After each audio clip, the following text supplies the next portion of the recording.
मैं हूं सर्वेश यादव और राज्य व्यवस्था की श्रृंखला में सबसे महत्वपूर्ण टॉपिकों में से मशहूर टॉपिक भारत का महान्यायवादी आज मैं आपके सामने लेकर उपस्थित हुआ हूं। दोस्तों, आज का जो विषय है हमारा वो अटॉर्नी जनरल ऑफ इंडिया के बारे में है कि अटॉर्नी जनरल ऑफ इंडिया का प्रावधान किस अनुच्छेद में किया गया है, संविधान के किस अनुच्छेद में इसको रखा गया है, इसकी कार्य शक्तियां क्या हैं, इनकी नियुक्ति का प्रावधान क्या है। इन सभी विषयों का जो विवरण है दोस्तों हम आज इस वीडियो के अंतर्गत पढ़ेंगे। जिस तरह से आपने अपना प्यार और सहयोग बनाए रखा दोस्तों, उसके लिए बहुत बहुत धन्यवाद। ऐसे ही लोगों को जोड़ते रहिए दोस्तों, ठीक है। तो भारत का महान्यायवादी आज इसलिए लेके आया हूं दोस्तों क्योंकि इस टॉपिक से प्रश्न बनने की संभावना हर एग्जामिनेशंस में रहती है। रीजन क्या है कि भारत का जो महान्यायवादी होता है वह विधि का सबसे बड़ा अधिकारी होता है भारत के अंदर, ठीक है दोस्तों। तो इसीलिए यह सबसे महत्वपूर्ण टॉपिकों के अंतर्गत रखा जाता है। तो आइए देख लेते हैं किस अनुच्छेद में भारत के महान्यायवादी यानी अटॉर्नी जनरल ऑफ इंडिया का प्रावधान किस आर्टिकल में रखा गया है। तो आर्टिकल 76 के अंतर्गत भारत के महान्यायवादी की पूरी प्रक्रिया का विवरण किया गया है कि भारत का महान्यायवादी कौन होगा, भारत के महान्यायवादी की कार्यवाही शक्तियां क्या होंगी, कार्यकाल क्या होगा। इन सभी का विवरण हमें कहाँ मिलता है दोस्तों, अनुच्छेद 76 में मिलता है, ठीक है। तो आइए देखते हैं हमारा टॉपिक आर्टिकल 76 यानी कि अनुच्छेद 76। तो दोस्तों बता दें कि अनुच्छेद 76 के अंतर्गत यह बताया गया है कि भारत का एक महान्यायवादी होगा जो संघ का विधिक अधिकारी होगा तथा वह संघ के मामले में विधि का जो भी प्रावधान होगा वह उसके बारे में चर्चा करेगा और संघ को विधि के मामले में सहयोग व सहायता प्रदान करेगा। यानी कि संघ को यदि विधिक सहायता की जरूरत होगी तो उसका सहयोग कौन करेगा, भारत का महान्यायवादी करेगा। और इसका प्रावधान कहाँ उल्लेखित है दोस्तों, इसका प्रावधान अनुच्छेद 76 के अंतर्गत वर्णित किया गया है, ठीक है। तो अनुच्छेद 76 में जिन बातों को लिखा गया है, जिन बातों को बताया गया है उसी को नोट कर लीजिए दोस्तों कि भारत का एक महान्यायवादी होगा, भारत का एक महान्यायवादी होगा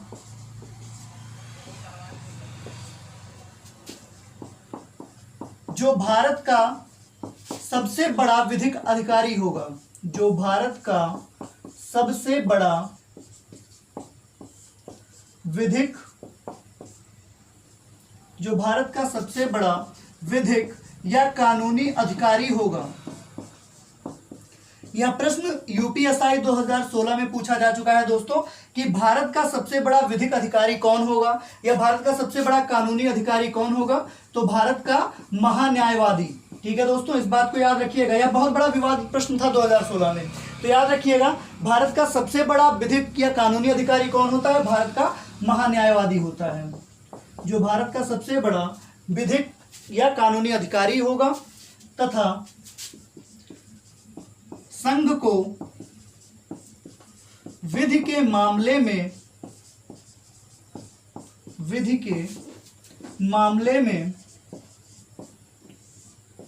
सहायता व परामर्श प्रस्तुत करेगा, सहायता व परामर्श प्रस्तुत करेगा।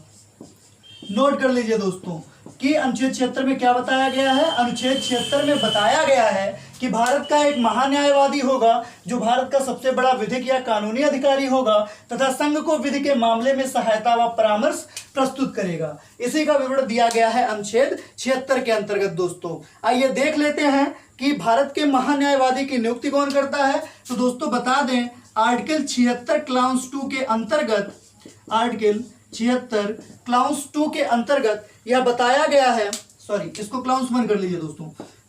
आर्टिकल 76 के क्लाउज 1 के अंतर्गत यह बताया गया है कि भारत के महान्यायवादी की नियुक्ति राष्ट्रपति के द्वारा की जाएगी।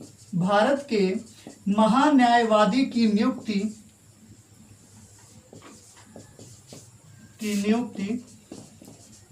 राष्ट्रपति के द्वारा की जाएगी।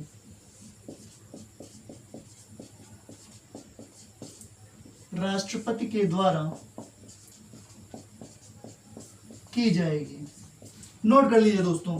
तो ध्यान रखिएगा कि भारत के महान्यायवादी की नियुक्ति कौन करता है, तो भारत के महान्यायवादी की नियुक्ति राष्ट्रपति करता है। इसका विवरण कहां मिलता है, इसका विवरण अनुच्छेद 76 क्लास ए के अंतर्गत प्राप्त होता है दोस्तों, ठीक है। आइए देख लेते हैं कि भारत के महान्यायवादी का कार्यकाल क्या होता है और इसका जो कार्य व शक्तियों का प्रावधान है वह क्या क्या होता है दोस्तों, ठीक है।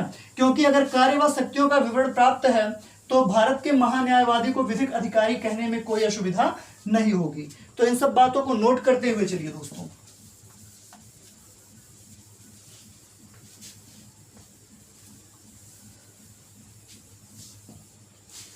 ठीक है, लिख लीजिए। अगला लिखिए योग्यता। एक बार चर्चा कर लेते हैं योग्यता के बारे में कि यदि किसी व्यक्ति को भारत का महान्यायवादी बनना हो तो उसकी योग्यता क्या होनी चाहिए। तो सबसे पहला जो योग्यता होता है दोस्तों वह यह है कि वह भारत का नागरिक हो, must be the citizen of India. यानी कि यदि आपको भारत का महान्यायवादी बनना है तो आपको सबसे पहले भारत की नागरिकता प्राप्त करनी होगी, यानी कि आप भारत के नागरिक होंगे। दूसरा प्रावधान क्या है, योग्यता क्या है, तो उच्चतम न्यायालय में न्यायाधीश बनने की योग्यता होनी चाहिए। कम से कम उच्चतम न्यायालय में न्यायाधीश बनने की योग्यता, न्यायाधीश बनने की योग्यता। तो योग्यताएं क्या क्या हो जाएंगी दोस्तों अटॉर्नी जनरल ऑफ इंडिया बनने के लिए। पहली योग्यता कि भारत का नागरिक हो, दूसरा उच्चतम न्यायालय में न्यायाधीश बनने की योग्यता धारण करता हो, तभी उसे भारत का महान्यायवादी नियुक्त किया जा सकता है दोस्तों। आइए देख लेते हैं इनके कार्यकाल के विषय में कि भारत का जो महान्यायवादी होगा उसका कार्यकाल क्या होगा। तो दोस्तों बता दूं कि इसके कार्यकाल का जो विवरण मिलता है वह आर्टिकल 76 क्लॉज 2 के अंतर्गत वर्णित किया गया है। तो इसको भी नोट कर लीजिएगा कि भारत के महान्यायवादी का जो कार्यकाल है वह अनुच्छेद 76 के क्लॉज 2 के अंतर्गत दिया गया है दोस्तों, ठीक है। आइए देख लेते हैं इनका कार्यकाल क्या होता है। तो यह राष्ट्रपति के प्रसाद पर्यंत का अपने पद को धारण किया रहता है, यानी कि जब तक राष्ट्रपति चाहे तब तक कोई भी व्यक्ति भारत का महान्यायवादी बना रह सकता है, यानी राष्ट्रपति के प्रसाद पर्यंत।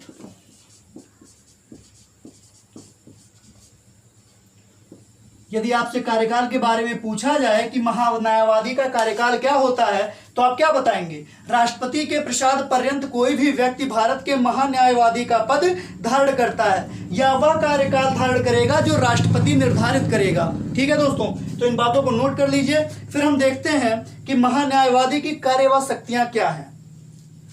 हेडिंग डाल लीजिएगा, कार्य व शक्तियां।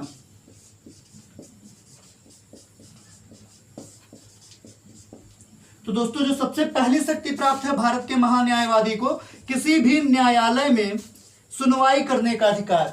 भारत का जो महान्यायवादी होगा ये सभी जानते हैं कि वह देश का सबसे बड़ा विधिक अधिकारी होगा, कानूनी अधिकारी होगा। तो वह भारत के किसी भी न्यायालय में सुनवाई करने का अधिकार रखता है, किसी भी न्यायालय में सुनवाई का अधिकार रखता है। यह इसकी शक्तियों का पहला प्रावधान है। और दूसरा मैं बोल रहा हूं, आप नोट कर लीजिए।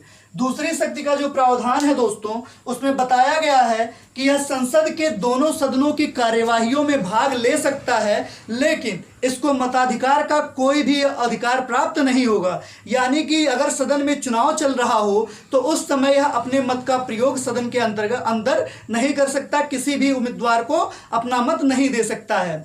तो दोस्तों यही है उसकी कार्य व शक्तियां कि भारत का जो महान्यायवादी है वह भारत के क्षेत्र के अंतर्गत किसी भी न्यायालय में सुनवाई करने का अधिकार रखता है, लेकिन दोनों सदनों की सुनवाई में भागीदार हो सकता है, लेकिन वह किसी भी प्रकार के मताधिकार का प्रयोग नहीं करेगा दोस्तों, ठीक है। यही है भारत के महान्यायवादी का पूर्ण विवरण। यदि वीडियो अच्छी लगी हो दोस्तों तो लाइक करें, शेयर करें और अधिक से अधिक लोगों को जोड़ने का प्रयास करें। धन्यवाद।